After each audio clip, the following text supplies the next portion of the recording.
E tem um fato também que eu queria mencionar aqui, que eu acho que o doutor Adriano não sabe, apesar da gente se conhecer há muitos anos, né, que eu cheguei a quase desistir da fonoaudiologia, e foi através da odontologia, né, de uma palavra dele que eu recomecei, né. Eu fiquei sem atender durante um tempo, acho que mais de um ano, pouco mais de um ano, e de repente tinha uma pessoa precisando, eu: "Doutor Adriano, onde é que você está atendendo? Tem uma pessoa que está precisando". Ele: "Maria Afonso, como é que você está?". Tinha acabado de voltar do seu pós-doutorado, né, na Espanha. "Como é que você tá? Onde é que você tá atendendo e tal?". Me ofereceu, né, sublocar um turno no consultório dele, né, para ter um espaço, para poder atender meus pacientes. Quando ele soube que eu não estava atendendo e eu decidi aceitar o desafio, né, e eu disse: "Por que não, né? Quem sabe, né, essa é a chance aí de eu recomeçar". E eu voltei para a fonoaudiologia e sou muito grata à odontologia, essa parceria de anos que tenho com a odontologia, né, e todo lugar que eu vou, onde eu chego, eu faço questão de mencionar essa história, né, que eu quase desisti, mas voltei e sou muito feliz em ter voltado, né, e estar firme e forte com essa parceria com a Odonto.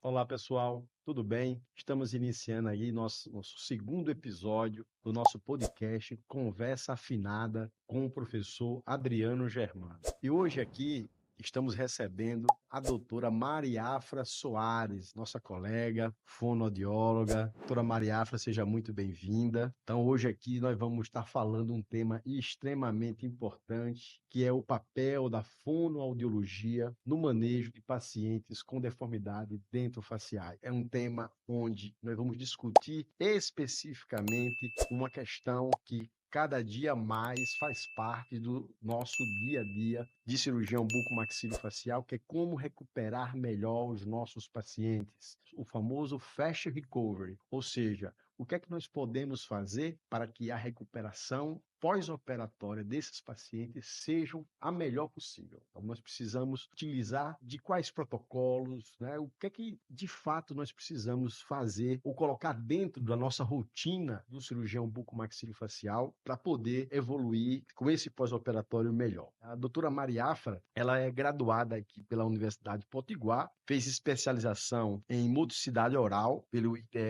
de Pernambuco, também tem especialização em linguagem pela Faculdade Novo Horizonte e é mestranda em fonoaudiologia pela Universidade Federal da Paraíba. Então, doutora Maria Afra, é um prazer contar com você aqui. Nós já trabalhamos junto há alguns anos, já tivemos inúmeras oportunidades, né, de trabalharmos com diversos tipos de pacientes, com diversos tipos de deformidades, diversos tipos de procedimentos cirúrgicos, e a gente sempre costuma dizer que cada paciente é uma história, né? Cada paciente é um capítulo à parte que a gente precisa, de forma individualizada, conduzir o seu caso. Entretanto, essa questão do fast recovery, né, que é uma preocupação hoje, que os cirurgiões que fazem a cirurgia ortognática devem ter sempre em mente, porque os pacientes querem cada vez mais se recuperarem mais rápido. Nós precisamos devolver esses pacientes a sua rotina de trabalho, a sua rotina de sua vida cotidiana o mais rápido possível. E a gente não pode esquecer que, além do procedimento cirúrgico, é óbvio, a técnica cirúrgica bem executada, tecnologia que nós, né, lançamos para hoje para poder fazer nossas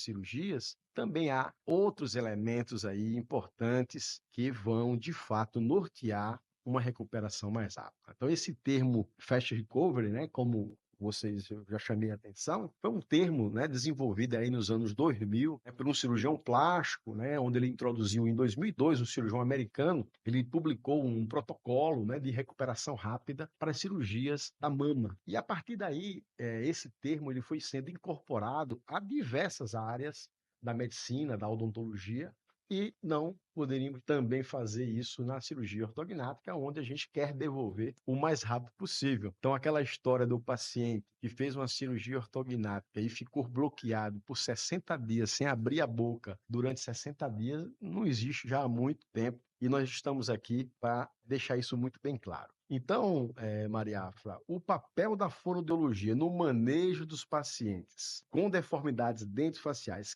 que passarão por cirurgia ortognática, essa fonoaudiologia aí tem uma importância muito grande, não tem? Tem sim, tem sim. Primeiramente, eu queria agradecer, né, o convite, a oportunidade de estar aqui, doutor Adriano, porque é muito bom falar desse assunto, né? É um assunto que eu gosto um pouco de falar, né, que eu trabalho um pouco tempo com isso. Faz uns 13 anos, né, que eu trabalho com cirurgia ortognática, desde a graduação, aliás. Eu montei projeto de pesquisa para estar atendendo esses casos. Depois atuei em projeto de extensão com o doutor Adriano, atendendo esses pacientes. Então, faz um pouco mais de 13 anos que eu trabalho com esses casos ligados à odontologia e cirurgia ortognática. E tem um fato também que eu queria mencionar aqui, que eu acho que o doutor Adriano não sabe, apesar da gente se conhecer há muitos anos, né? Que eu cheguei a quase desistir da fonoaudiologia e foi através da odontologia, né, de uma palavra dele que eu recomecei, né? Eu fiquei sem atender durante um tempo, acho que mais de um ano, pouco mais de um ano, né? E de repente tinha uma pessoa precisando, eu, não, tô Adriano, onde é que você está atendendo? Então a pessoa está precisando. Ele, Maria Afonso, como é que você está? Ele tinha acabado de voltar do seu pós-doutorado, né, na Espanha. Como é que você está? Onde é que você está atendendo e tal? Me ofereceu, né, sublocar um turno no consultório dele, né, para ter um espaço, para poder atender meus pacientes. Quando ele soube que eu não estava atendendo, e eu decidi aceitar o desafio, né, e eu disse, por que não, né? Quem sabe, né? Essa é a chance aí de eu recomeçar. E eu voltei para a fonoaudiologia e sou muito grata à odontologia, essa parceria de anos que eu tenho com a odontologia, né? E todo lugar que eu vou, onde eu chego, eu faço questão de mencionar essa história, né? Que eu quase desisti, mas voltei e sou muito feliz em ter voltado, né? E estar firme e forte com essa parceria com a Odonto. Então, falando agora de cirurgia ortognática, é muito importante a participação da fonoaudiologia, né? A gente sabe que a fonoaudiologia, ela trabalha com as funções estomatognáticas, né? De respiração, mastigação, deglutição e fala. Então, um paciente que ele faz a cirurgia ortognática, a gente sempre costuma falar informalmente, né? Ah, o osso, para o osso é fácil se acostumar, né? Tem ali as placas, os parafusos que vão segurar e o osso não vai sair do lugar. Mas e a musculatura, né?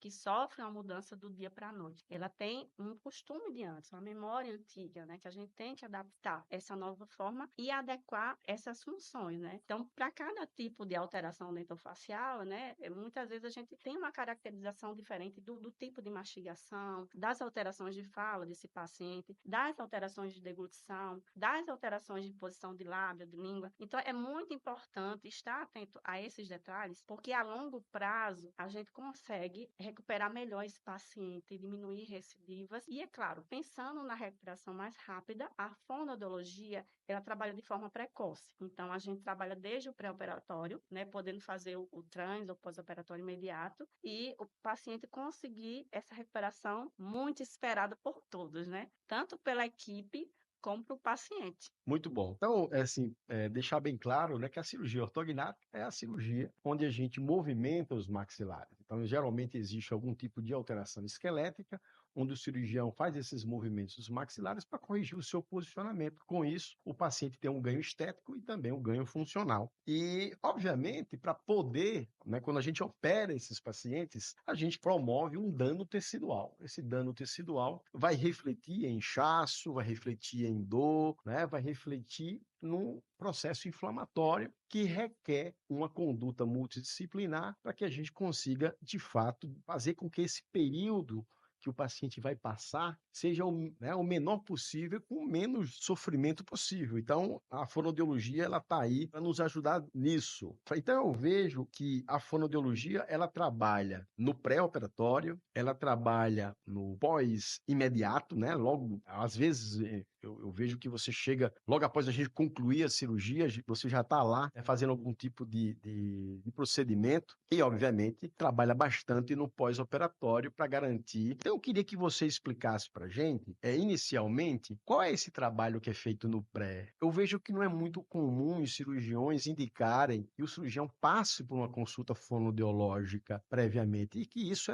é fundamental para identificar uma série de situações clínicas. Exato, é muito importante a gente conhecer esse paciente como ele era antes da cirurgia, saber quais as adaptações, né? Quero dizer, as adaptações que ele tem que fazer devido à alteração da forma óssea, né? Nas funções, como em movimentos da musculatura, né? Que ele tenta fazer para compensar as funções. Hábitos parafuncionais também que a gente tem que investigar também, né, para tentar eliminar nesse pré-operatório. A questão de se o paciente tem ou não bruxismo, DTM, são fatores muito importantes para serem identificados no pré-operatório que fazem muita diferença nesse pós. Muitas vezes o paciente já tem um deslocamento de disco, ou uma subluxação, né, antes da cirurgia. Então, esses pacientes, a gente tem um cuidado específico bem maior no pós-operatório quanto à volta dessa abertura de boca, né, o retorno dos movimentos mandibulares com segurança, né, que não pode ser feito de toda forma. Então, todos esses fatores a gente já identifica no pré-operatório. A gente tem como planejar melhor esse pós-operatório do paciente e também já preparar essa musculatura, não é? A musculatura que é muito tensa, muito rígida, a gente tende a alongar, relaxar. Se tem muita diferença de tônus, né, do lado da musculatura, a gente tende a melhorar esse tônus, pensando nesse pós-operatório, que de início a gente não pode trabalhar esse tônus, porque tem um inchaço. Então, a gente já vai trabalhando também o que a gente consegue dentro das limitações, né? Em termos de funções também. Então, muitas vezes, um paciente que é respirador oral, mas ele tem condições de fazer esse selamento labial, a gente já pode iniciar esse trabalho da respiração com esse paciente, de acordo com as limitações dele, posição de lábios, de língua. Então, tudo isso aí é muito importante já ser trabalhado no pré, porque a gente ganha muito no pós, né? Com a recuperação ainda mais rápida desse paciente. Inclusive, é tema da minha pesquisa de mestrado, esse trabalho do pré-operatório, que, como você bem falou, doutor Adriano, é pouco indicado, né? A gente recebe muitas vezes o paciente nas vésperas da cirurgia, né? O paciente entra em contato comigo, Maria, eu vou operar amanhã. Ou, às vezes, eu conheço o paciente no dia da cirurgia, lá no centro cirúrgico, né? Então, para esses pacientes, a gente faz uma avaliação, né, minuciosa, mas a gente não tem tempo de fazer todo esse cuidado do pré-operatório, que pode ser um fator diferencial aí também para ele no pós-operatório. Mariafra, assim, uma coisa que é importante nessa recuperação rápida, né, eu enfatizo a questão da recuperação rápida, porque é o desejo muito grande dos nossos pacientes. A gente sempre, dentro dessa rotina nossa de recuperação rápida, a gente tenta direcionar o paciente para um trabalho da equipe, do fonoaudiólogo, do fisioterapeuta, que está mais habituado ou que tem mais experiência no manejo desse tipo de procedimento, desse tipo de procedimento cirúrgico em si, e todo o seu contexto pós-operatório, mas muitas vezes o paciente, por diversos motivos, acaba não aderindo. Ele pensa que o procedimento cirúrgico é o mais importante, e de fato acaba sendo, mas ele não entende, ele não compreende que todos esses outros fatores contribuem, inclusive, para o sucesso do procedimento. Então, a gente vê que muitos desses pacientes que não aderem ao protocolo em sua totalidade acabam tendo uma recuperação muito mais, uma recuperação pior, uma recuperação mais demorada, a dificuldade em deglutir, os hábitos estão lá presentes, parafuncionais, isso é muito ruim. E eu gostaria, como você vê isso, né? Como que você observa isso? E você já deve ter pego alguns pacientes que não houve qualquer tipo de trabalho fonoaudiológico, pré ou pós-cirúrgico, né? Imediato, e você acaba pegando ele um pouco mais à frente e você acaba se deparando com um trabalho que você poderia ter alcançado de forma muito mais efetiva, né? É verdade.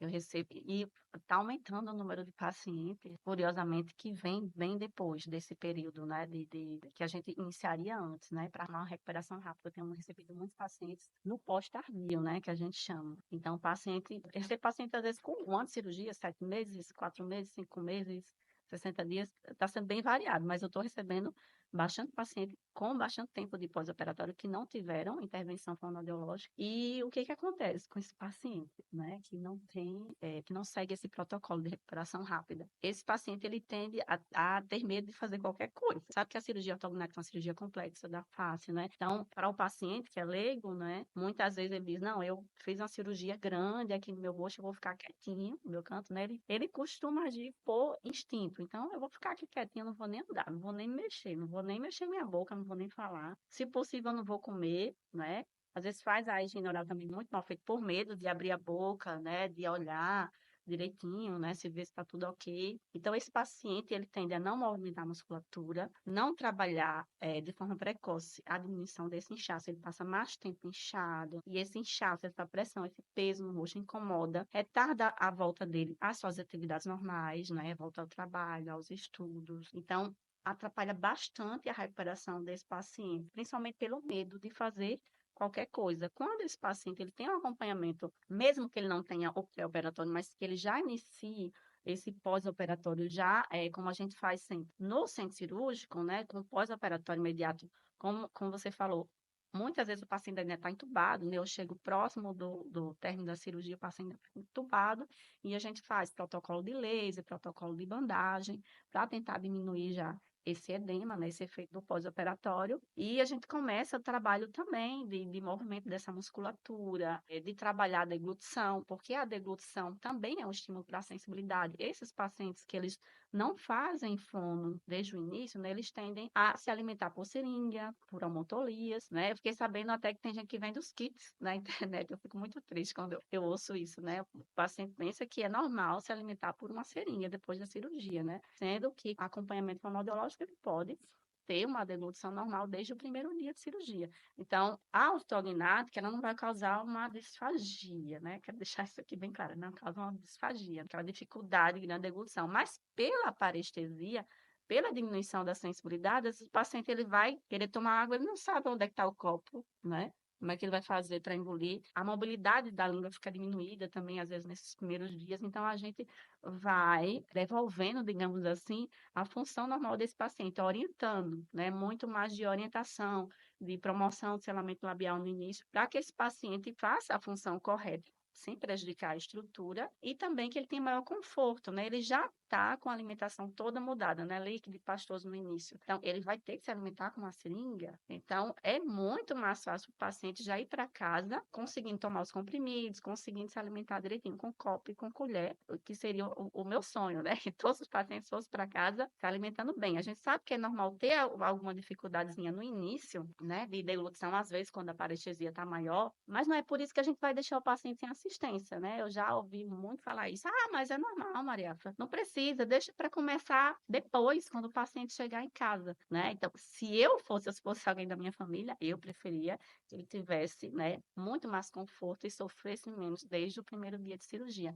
Então, eu considero importantíssima essa atuação do fono, tanto no centro cirúrgico, né, para tentar combater esse edema, como na enfermaria no outro dia, já para estar avaliando como é que está essa deglutição, orientando e melhorando a função desse paciente. Sem dúvida, o paciente ir para casa deglutindo para poder tomar os seus medicamentos, né? Não precisar de nenhum medicamento injetável, para poder se alimentar, já iniciar uma dieta hipercalórica, hiperproteica, que vai ajudar ele numa recuperação Exatamente. rápida, Isso. ela é fundamental. Agora vamos falar de uma coisa importante. Eu acho que vocês estão bastante curiosos para a gente falar de uma coisa que é muito comum nas nossas cirurgias, nas cirurgias maxilofaciais e também nas cirurgias de maneira geral, cirurgias plásticas, por exemplo, também, que é o edema. Então, o edema é algo que gera um desconforto, aquele peso na face, né? O próprio edema limita a função consideravelmente. E a gente sabe que, embora haja, né, as individualidades de cada paciente, né? Então, às vezes, você faz uma cirurgia grande em um paciente e tem muito pouco edema. E outros, a gente faz uma cirurgia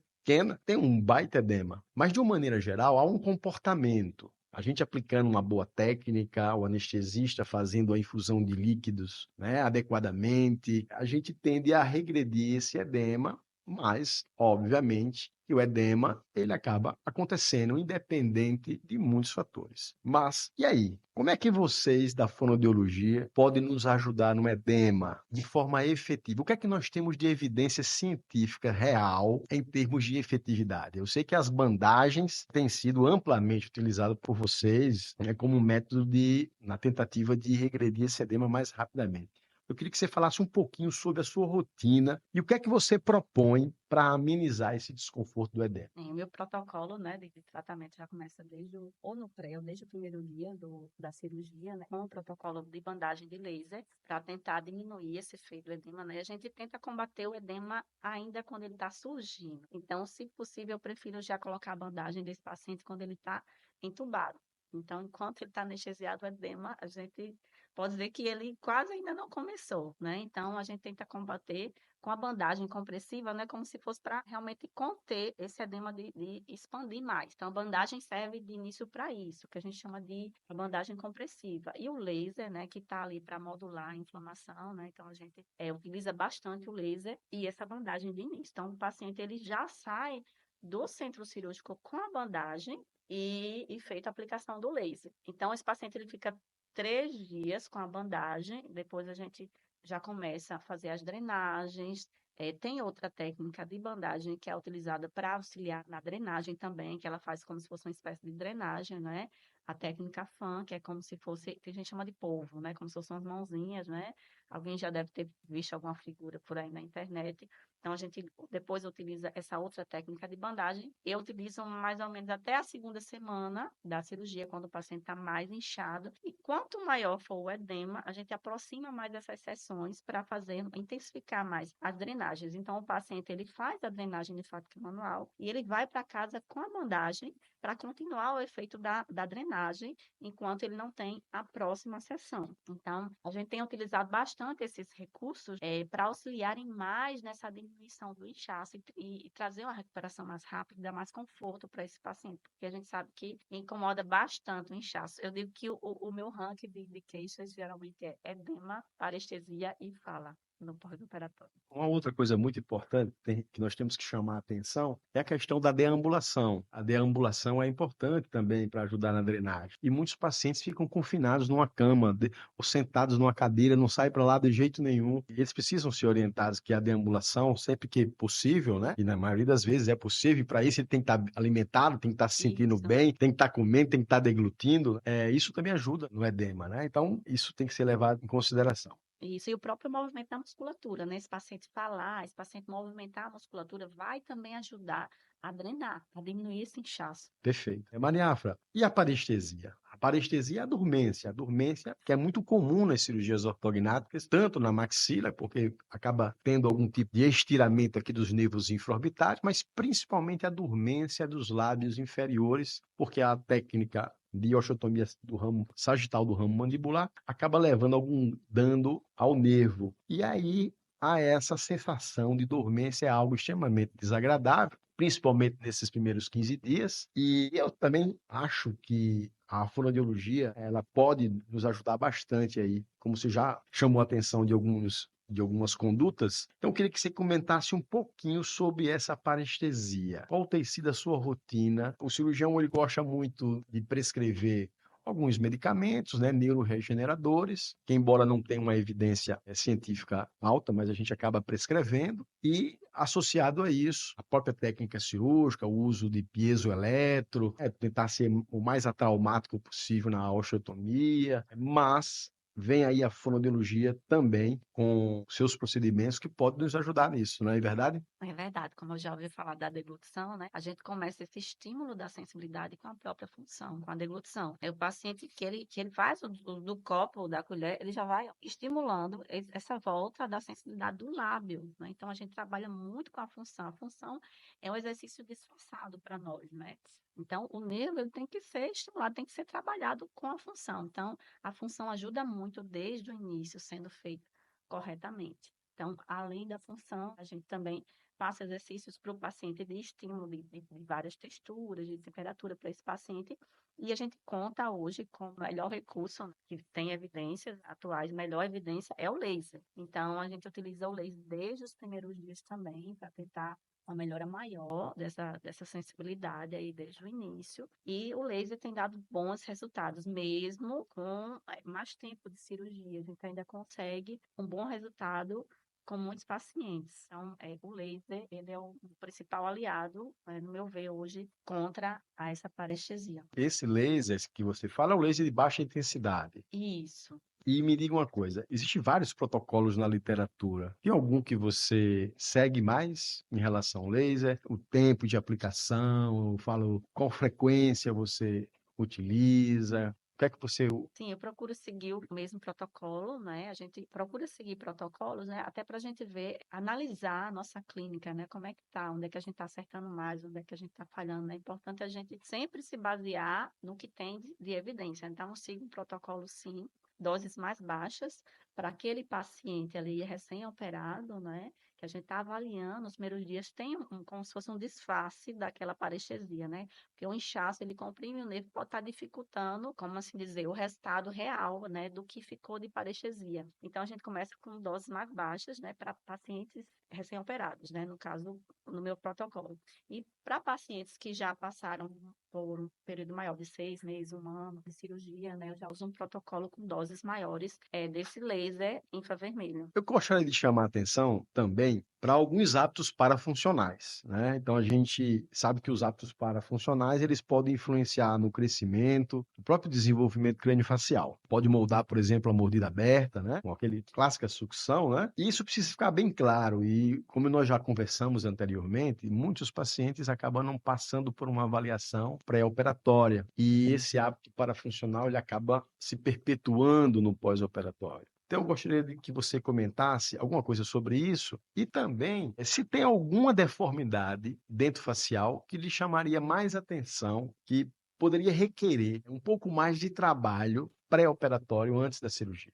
Primeiro falando da deformidade que daria mais trabalho, né, digamos assim, no meu ver, a mais difícil de ser trabalhada é a simetria. Então, essa musculatura, a gente tem bastante trabalho com ela no pré-operatório, né? Geralmente tem um lado muito tenso do rosto, outro lado muito flácido. Então, é um desafio, muitas vezes, quanto maior a simetria, né? Para mim é o maior desafio para a gente conseguir adequar esse paciente no pós. Muitas vezes esse músculo, ele também é alongado de acordo com o tamanho do osso, quanto que esse osso cresceu mais, né?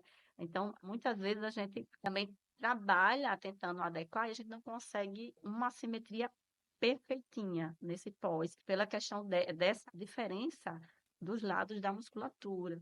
Mas eu acredito que seja o caso de maior desafio, o caso de assimetria facial. Para os hábitos funcionais, né, é de extrema importância essa avaliação pré-operatória, né? Principalmente o paciente que ele faz bruxismo, né, ou ranger dos dentes, ou apertamento dentário, né? É importante a gente combater, é possível, é mais fácil, digamos assim, combater o bruxismo em vigília, né? O bruxismo do sono é bem mais difícil, né? A gente precisa melhorar o sono desse paciente, né? Para poder diminuir ao máximo esse bruxismo, mas é muito importante a gente estabilizar esse quadro, diminuir ao máximo para esse paciente ir com mais segurança para um pós, né? Ele exerce uma pressão muito forte, como se ele estivesse mastigando um alimento muito duro, né? Então, uma pressão muito forte sobre o osso recém-operado. Então, a gente tem que realmente ter muita atenção a esse paciente que apresenta o bruxismo. E o paciente, muitas vezes, nem sabe que ele tem o bruxismo, né? Eu já recebi diversos pacientes, quando eu vou avaliar, a gente vê alguns sinais, né, do bruxismo ativo. Então, as marcas dentárias, a musculatura do masseter, muitas vezes muito rígida, né, ali saltando demais, com muita força. Então, esse paciente, na conversa, ele já vai, né, dizendo todos os sinais que tem o bruxismo, e aí a gente pergunta, mas você faz apartamento dentário, bruxismo, ou mesmo atenção na musculatura? Nunca prestei atenção. Então, como é que esse paciente ele vai dar atenção a esses detalhes se nem ele sabe o que faz, né? Então, é muito importante estar atento a esses detalhes, né? Existem outros hábitos parafuncionais, mas eu consideraria esse como o mais crítico, né? Tem paciente que tem mania de roer unha, de mordiscar bochecha, mordiscar lábio, de A interposição lingual. de empurrar a língua contra os dentes, né? Todos eles precisam ser trabalhados, né? Mas principalmente o bruxismo precisa ser identificado, se há esse bruxismo e tentar combater. E a posição de língua, tem alguns pacientes, né? A gente consegue já fazer esse trabalho no pré-operatório. E mesmo o paciente que passou só por uma avaliação às vésperas da cirurgia, quando tem a orientação de posição correta de língua, do que não fazer, com a deglutição, ele já vai para a cirurgia com a cabeça diferente, com um pensamento diferente com relação a isso. Então, o paciente está na enfermaria, quando eu converso com o paciente, e aí, como é que está a casa da língua agora? Era um kitnet, agora é um palacete, né? E agora, como é que vamos trabalhar com essa língua? Ou então o contrário, né? Era um palacete, virou um É, kitnet, e né? Maria, foi a primeira coisa que eu prestei atenção. Eu só lembrei do que você falou. Então, já começa a mudança ali antes de operar. A gente vê que há resultados, mesmo às vésperas da cirurgia, né? É muito importante isso para o pós-operatório. E aí eu gostaria de chamar a atenção para o bruxismo, porque esse apertamento pós-operatório é uma das grandes causas da fixação, ela soltar precocemente, de paciente ter uma pseudoartrose, uma não união do osso, e o paciente precisar ser reoperado posteriormente. Então, o cirurgião acaba não tendo essa atenção também, não só em relação ao próprio distúrbio da articulação, mas também com influência direta no sistema de fixação que pode falhar, e um dos fatores pode ser, né, esse apertamento, né? Então, está muito atento a esse detalhe. Então, Mariaf, eu lhe pergunto, nesses primeiros 60 dias, que eu diria, os primeiros 45 dias, nós já vamos ter reparo ósseo. Entretanto, vamos colocar 60 dias, que eu vou ter um reparo ósseo com osso mais maturado, um osso com, né, mais maduro aí.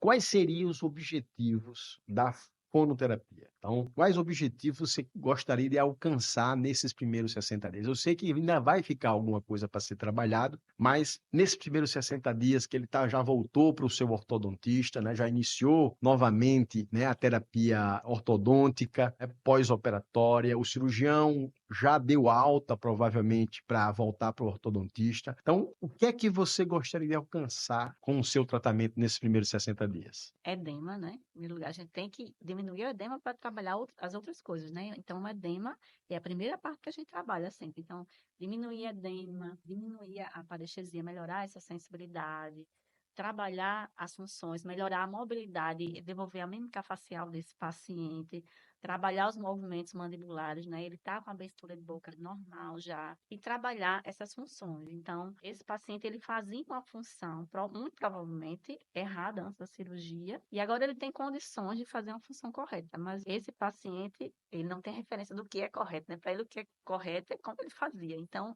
é muito confuso com essa nova forma, como fazer agora, né? Então, eu escuto de pacientes, muitas vezes, que chegam no pós-tardio, Maria, eu resolvi procurar fundo porque já estava me incomodando. Todo mundo dizia que era normal, normal, a dificuldade de mastigação vai passar, e não passou até agora. Então, eu tenho pacientes que têm a oclusão normal, não tem alteração óssea, né? Que tem o tônus adequado e tem uma mastigação alterada. Então, imagine esse paciente que ele tinha uma forma diferente, fez uma cirurgia, a musculatura tinha uma memória antiga, e ele tem que fazer a função de uma maneira adequada agora, que não sabe como é. Então, a mastigação é muito importante adequar essa mastigação, porque pode ser uma das causas aí de prolongar esse tratamento ortodôntico, ou de não conseguir um resultado satisfatório desse tratamento ortodôntico, e também a posição de lábios, de língua e a fala, deglutição e fala. Então, a deglutição, muitas vezes, aí está atrapalhando essa movimentação ortodôntica. Então, o paciente muitas vezes empurra a língua tanto em repouso, como na hora de deglutir e na hora de falar. E eu gosto muito de falar da parte de fala também, né? Porque se não trabalhado no início, é uma dificuldade que permanece com esse paciente sempre, né? E todo mundo fala, é normal. O paciente geralmente diz, todo mundo diz que é normal, que vai passar. Vim aqui para você porque não passou. E agora, o que que eu faço? Então, esse paciente, de acordo com cada tipo de alteração dentofacial, né, ele vai ter uma alteração de fala. Há alguns sons, eles já são adequados automaticamente com a melhora da forma, mas algumas distorções permanecem, principalmente para paciente que era classe 3, né? Tinha a postura de língua muito para frente, muitas vezes o paciente já tinha uma alteração, por exemplo, do S muito forte, faz a cirurgia, continua a produzir da mesma forma que ele produzia antes, né? Às vezes até pior. Muitas vezes piora essa produção da fala, né? Fica mais acentuado, e esse paciente chega no pós-operatório tardio, querem saber o que que ele fez de errado. Muitas vezes ele pensa que ele que está fazendo alguma coisa de errado, que a cirurgia devia ter resolvido tudo, mas a gente sabe que não, né? Que tem outros fatores aí que influenciam e que deveriam ter sido trabalhados desde o iniciozinho. Então, às vezes é mais difícil trabalhar com esse paciente no pós-operatório tardio, né? Demora um pouquinho mais. E das alterações que ficam depois da cirurgia para a gente trabalhar, muitas vezes a fala demora um pouquinho mais para a gente conseguir adequar. Então, requer também disciplina desse paciente, comprometimento de concluir o tratamento direitinho e sair realmente com a alta fonoaudiológica, né? Não se dá alta, que às vezes acontece. Isso é muito importante. Você tem a alta do cirurgião, você tem a alta do ortodontista e também tem a alta do fonoaudiólogo. Então, isso, o cirurgião não pode dar alta do fonoaudiólogo, nem o ortodontista, não é verdade? Bem, e assim, a ciência ela evolui constantemente. Né? A ciência ela está sempre em evolução. A cirurgia bucomaxilofacial, todo dia tem uma novidade aí, tem uma tendência. Algumas acabam se confirmando, outras não. E aí, como é que está a tendência na fonoaudiologia? O que é que nós temos de novidade para ajudar esses pacientes a se recuperarem mais rápido? O que está surgindo aí? Eu acho que a novidade por parte da boca seria a minimamente invasiva, né. Já tem um trabalho mais diferenciado com a cirurgia minimamente invasiva. A gente sabe que não é para todo caso, né, mas em alguns casos beneficia bastante o menor, né, muitas vezes, assim, a alteração de sensibilidade é melhor, então já diminui esse tempo de recuperação. E em se tratando da fonoaudiologia, né, eu acho que o que temos de novidade por aí, que eu estou escutando falar, é dos aplicativos, né, do uso da inteligência artificial. Tem alguns pesquisadores que já estão desenvolvendo, aplicativos para avaliar a mastigação, alguns sensores para avaliar a deglutição. Na UFPB, inclusive, tem uma aluna do doutorado que está desenvolvendo um aplicativo com inteligência artificial para estar avaliando essa mastigação. Então, imagina aí quanto é que a gente não vai ganhar com esses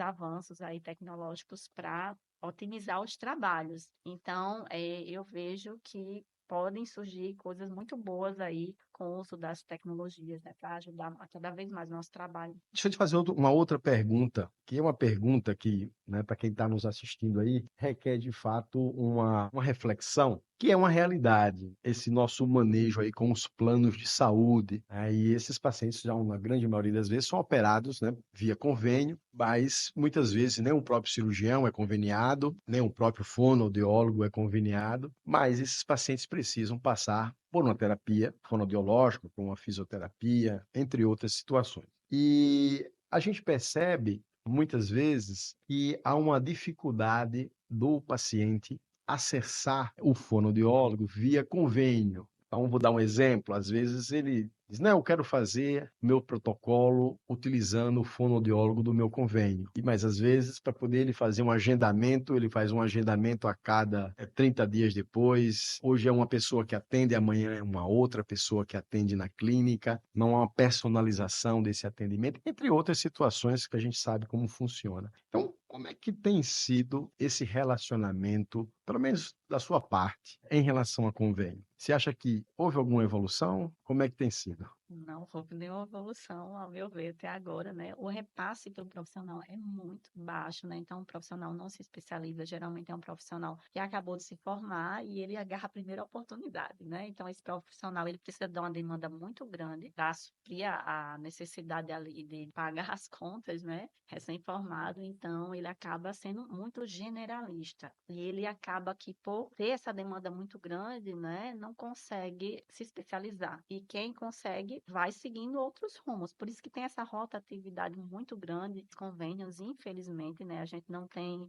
muitos especialistas trabalhando pelo convênio. Um especialista em motricidade artificial, um especialista em disfagia, não que eu conheça. Então, é bem mais difícil achar um profissional desses que consiga trabalhar com o convênio. Outro fator importante também é o tempo da sessão, né? Geralmente é 30, 20 minutos. Então, 30 minutos é só a drenagem que eu faço no consultório, né? 30, às vezes 40 minutos. Quanto maior o inchaço do paciente, a gente intensifica um pouquinho mais. Então, a gente precisa de um tempo maior de terapia para trabalhar com esse paciente que o convênio também não viabiliza, né? Então, é bem complicado essa questão do convênio. Espero que futuramente melhore, mas infelizmente hoje o paciente ele tem que buscar um profissional fora do convênio. Então, isso ainda nós não conseguimos evoluir o suficiente, né?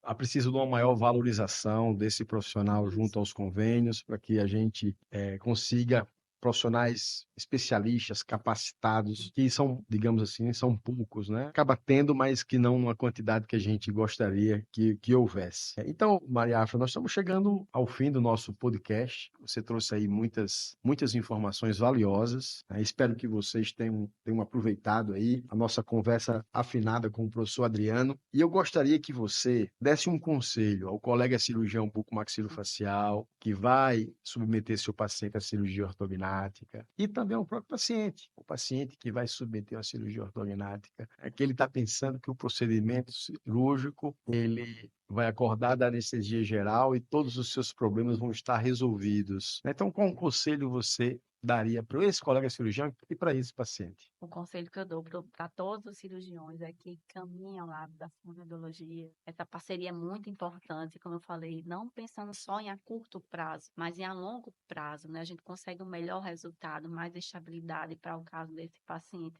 Isso é muito importante a gente ver. E o sucesso do caso se mantém mesmo a longo prazo. Muitas vezes a gente fica focado no início, né? Mas é importante a gente pensar tanto a curto como a longo prazo, né? E quando o paciente ele trabalha não só o edema, a parestesia, ele trabalha a melhora dessas funções e a melhor adaptação dessa musculatura, a gente consegue diminuir recidivas e a gente consegue, a longo prazo, manter esse resultado. Então, meu conselho é esse, que a bucomaxilo e a fonoaudiologia caminhem lado a lado para a gente conseguir melhores resultados sempre, né? Para quem precisa. E o recado que eu dou para o paciente é que conheça esse profissional que vai acompanhá-lo antes ou após a cirurgia, bem antes. O ideal é que seja sem data marcada de cirurgia, né? Porque muitas vezes o paciente não tem data marcada de cirurgia, mas na outra semana já marcou e já está próximo, não dá tempo de fazer o pré-operatório. E para aquele paciente que já está nas vésperas da cirurgia, mas que procure esse profissional antes da cirurgia, não deixe para procurar depois. Então, eu sempre digo que é muito importante você confiar no profissional que está com o seu pós-operatório nas mãos, né? Você vai confiar esse profissional, vai estar muito próximo desse profissional.